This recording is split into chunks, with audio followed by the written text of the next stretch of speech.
العالمين والصلاة والسلام على سيد المرسلين وعلى آله وأصحابه أجمعين أما بعد فأعوذ بالله من الشيطان الرجيم بسم الله الرحمن الرحيم وما كان الله معذبهم وهم يستغفرون خرج رسول الله صلى الله عليه وسلم في الاستسقاء متبذلا متواضعا متخشعا متضرعا اتفاق المدارس القومية মোহাম্মদপুরের কওমি মাদ্রাসা সমূহের ঐক্যবদ্ধ প্ল্যাটফর্মের উদ্যোগে আয়োজিত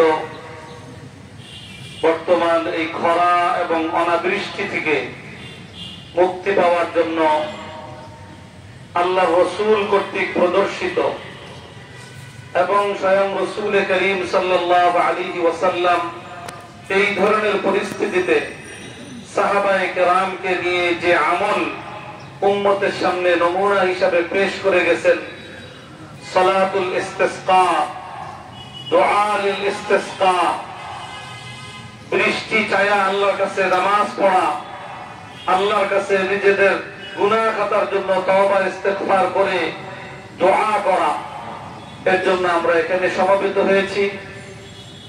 এই আয়োজনকে সুশৃঙ্খলভাবে সুন্দর মতো বাস্তবায়নে এই কমপ্লেক্সের সভাপতি, অত্র ওয়ার্ডের সম্মানিত কাউন্সিলর আলহাজ শফিকুল ইসলাম সেন্টু সাহেব, তিনি সুন্দর আয়োজনে সর্বাত্মক সহযোগিতা করেছেন এবং এখানে দেশের গুরুত্বপূর্ণ অনেক ব্যক্তিবর্গ আমাদের সামনে উপস্থিত হয়েছেন।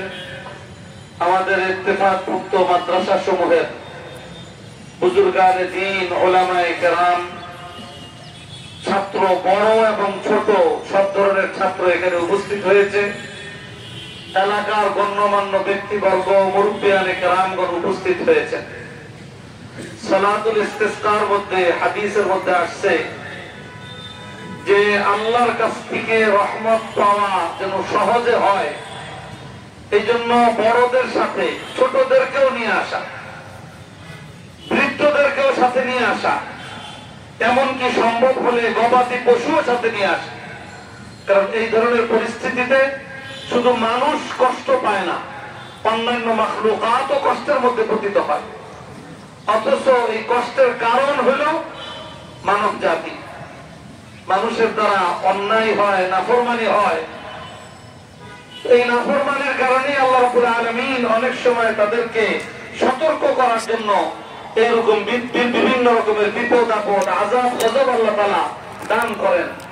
আল্লাহ চাওয়া থাকে লাআল্লাহুম ইয়ারজিউন, যাতে করে মানুষগণ ভালোভাবে বুঝে এই সমস্যা দেওয়ার মালিক যিনি, আর এই সমস্যা থেকে উত্তরণের ক্ষমতাও একমাত্র তারই আছে।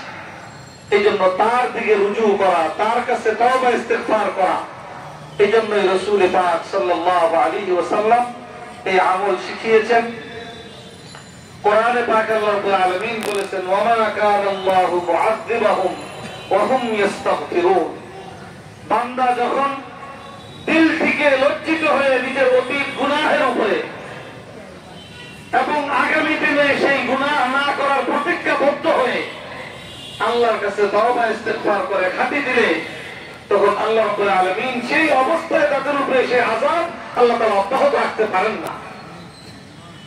তা আমরা এখানে যারা সমবেত হয়েছি, কেউ এটা ভাববার সুযোগ নাই যে নাফরমানি অন্যরা করতেছে, আমরা কষ্ট পাইতেছি না।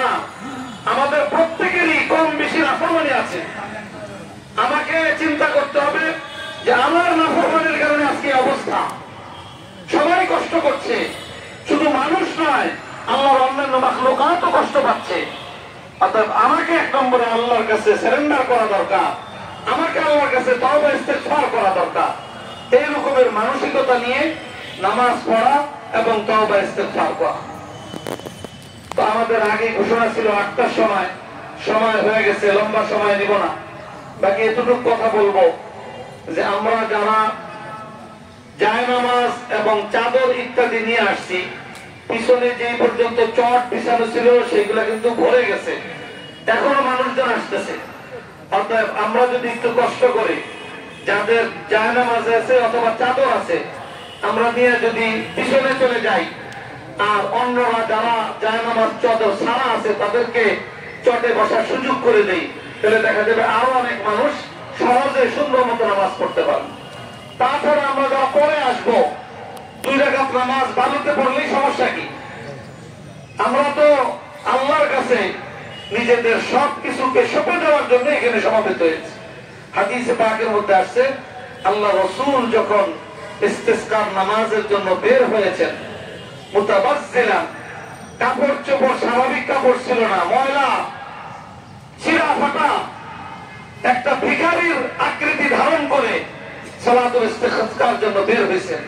মুতাওয়াজিআন, অত্যন্ত খুবই নতজানু হয়ে, মুতাখাশশিআন মুতাদাররিআন, ক্রন্দনরত অবস্থায়, কান্দার একটা ভাব অবস্থা নিয়ে আল্লাহ রাসূল ইস্তিসকার জন্য আসছেন। আমরাও নামাজ পড়বো, এখনো যে বসা আছি, আমাদের প্রত্যেকের মধ্যে একটা তাওয়াজুর ভাব, নমনীয়তা, তাজাররু, রোনাজারির একটা ভাব আমাদের প্রত্যেকের মধ্যে পরিলক্ষিত হওয়া উচিত। এবং সর্বোপরি আমরা আমাদের প্রত্যেকের নিজের গুনাহকে আল্লাহর কাছে পেশ করে, নিজের চোখের পানি ফেলে আল্লাহর কাছে তওবা ইস্তিগফার করব। এর মধ্য দিয়ে আজকের এই সালাতুল ইস্তিসকা এবং পরবর্তী দোয়া ইনশাআল্লাহ সমাপ্ত হবে। এখন ইনশাআল্লাহ আমরা নামাজ শুরু করব, তার আগে এই নামাজটার নিয়ম সম্পর্কে একটু আলোচনা করেই নামাজের দিকে আমরা ইনশাআল্লাহ যাব। ইস্তিসকার মধ্যে প্রথম কাজ হলো 2 রাকাত নামাজ পড়া। নামাজের ক্ষেত্রে কোন ইকামত হবে না, আযান ইকামত নাই। ঈদের নামাজ যেরকম আযান ইকামত ছাড়া, ইস্তিসকার নামাজও এভাবে আযান ইকামত ছাড়া। আমরা নিয়ত করব যে সালাতুল ইস্তিসকা 2 রাকাত নামাজের নিয়ত করতেছি, বাস হয়ে গেল। নামাজ পড়া হবে, এর মধ্যে কিরাত জেহরি পড়া হবে, আওয়াজ করে। আমাদের মাগরিব এশার নামাজে যেভাবে কিরাত পড়া হয়, ঈদের নামাজে যেভাবে কিরাত জেহরি পড়া হয়, এই নামাজের মধ্যেও কিরাত জেহরি ভাবে পড়া হবে বলতেছে। নামাজ শেষে খুতবা দেওয়া হবে, যেরকম ঈদের নামাজের পরে খুতবা দেওয়া হয়। খুতবার সময় আমরা খুব মনোযোগের সাথে শুনবো এবং তাজাররুয়ের হালাত আমাদের মধ্যে, যে আমরা আল্লাহর দিকে খুব মনোযোগী, আমাদের ভিতরে একটা পেরেশানি, আমাদের মধ্যে ক্রন্দনের একটা ভাব, এটা যেন পুরো সময়টা আমাদের মধ্যে পরিলক্ষিত হয়, আমরা যেন বজায় রাখতে পারি। খুতবা শেষ হবে, 2 খুতবা। খুতবার পরে ইনশাআল্লাহ আমরা দোয়া করব, আমাদের সাধ্য অনুযায়ী আমাদের গুনাহ খাতা আল্লাহর কাছে পেশ করে তওবা ইস্তিগফার করে আল্লাহর কাছে মাফি চাইব এবং এই কঠিন কষ্টকর, এই অতি গরম খরা, এর থেকে আল্লাহর কাছে পানাহ চাইব, আল্লাহর কাছে রহমতের বৃষ্টির কামনা করব, আল্লাহর কাছে শান্তিময় আবহাওয়া কামনা করব এবং আমরা আরো যা যা চাওয়ার আমরা আল্লাহর কাছে চাইব। অনেকে এখানে অসুস্থতার জন্য দোয়া চেয়েছেন, তাদের জন্য দোয়া করব। এবং স্বাভাবিকভাবে আমরা তওবা ইস্তিগফার কবুল হওয়ার জন্য কয়েকটা শর্ত আছে। তার মধ্যে 1 নম্বর শর্ত হলো নিজের অতীত গুনাহগুলোকে স্মরণ করে দিল থেকে তার উপরে লজ্জিত হওয়া, যে আল্লাহর নাফরমানি আমার দ্বারা এই পরিমাণ কি করা হইল, এরকম ভাবে লজ্জিত হওয়া। 2 নম্বরে ওই নাফরমানি এখন থেকেই পরিত্যাগ করার একটা সংকল্প করা। আর যদি গুনাহ যদি বান্দার হক সংশ্লিষ্ট হয়, কারো উপরে আমার দ্বারা জুলুম হয়েছে, আমরা দেশের অবস্থা সকলেই জানি, আজকে বহু মানুষ মাজলুম অবস্থার দিন কাটাচ্ছে। এই জুলুমের পরিস্থিতি যেন আল্লাহ তাআলা পরিবর্তন করে দেন।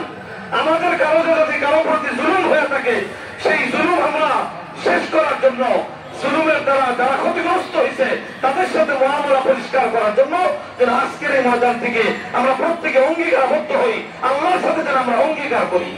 তাহলে ইনশাআল্লাহ আমাদের এই তওবা ইস্তিগফার হয়তো বা আল্লাহর দরবারে কবুল হবে, আল্লাহর কাছ থেকে রহমতের আমরা প্রত্যাশা করতে পারি। এইভাবে আমরা ইনশাআল্লাহ প্রথমে 2 রাকাত নামাজ, এরপরে খুতবা, খুতবা এরপরে হবে দোয়া হবে। পুরা সময়টা যেন আমরা তাজাররু, রোনাজারি, কান্নাকাটি, অপরাধের স্বীকৃতি, আমরা বড় অপরাধী, এরকমের একটা মনোভাব নিয়ে যেন আমরা শেষ পর্যন্ত সময়টা কাটাতে পারি।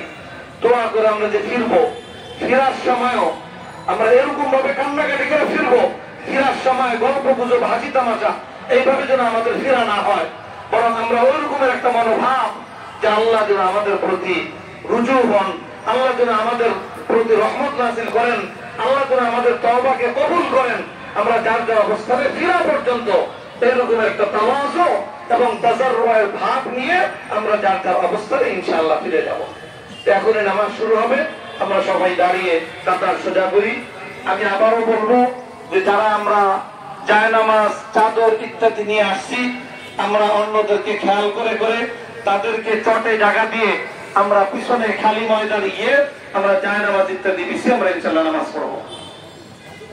এছাড়া আমরা একটু মানুষদেরকে জায়গা করে দিব, একটু চেপে চেপে আমরা মানুষদেরকে জায়গা করে দিব, যেন সকল মানুষই নামাজের মধ্যে সুন্দর মতো শরীক হতে পারে।